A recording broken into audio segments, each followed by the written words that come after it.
Hello, I'm Victor Lau, Chairperson of Young DAB.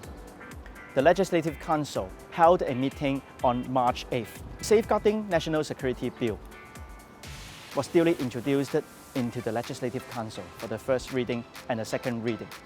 The Bills Committee begins to scrutinize the bill. We welcome the government for introducing the bill to the Legislative Council, and we believe that the government should spare no effort to get the laws enacted as soon as possible. Article 23 legislation is the Hong Kong SAR's constitutional responsibility to safeguard national security. The duty to safeguard national security is clearly stipulated in the Constitution, which is also the legislative base and the source of validity of the Basic Law and the roots of the Basic Law. The Article 3 of the May 28th decision and the Article 7 of Hong Kong National Security Law both clearly stated that constitutional responsibility of the Hong Kong SAR. Article 23 legislation is clearly in line with the actual situation in Hong Kong, given that the scope of the Hong Kong National Security Law has not yet covered all crimes against national security.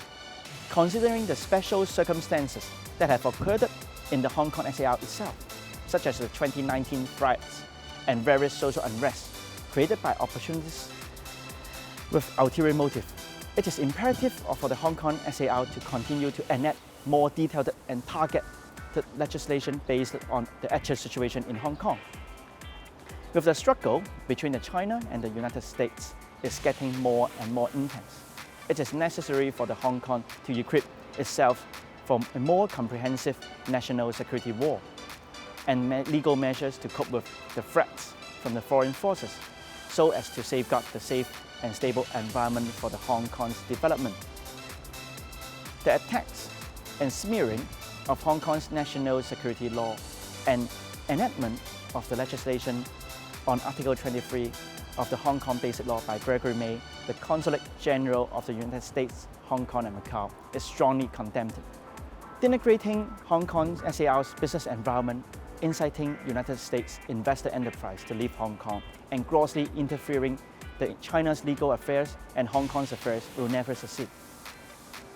After the series of riots occurred in 2019, the local community widely agreed that the national security is closely related to the well-being of the youth. Moreover, during the period, Hong Kong's tourism industry and economic development has suffered a blow.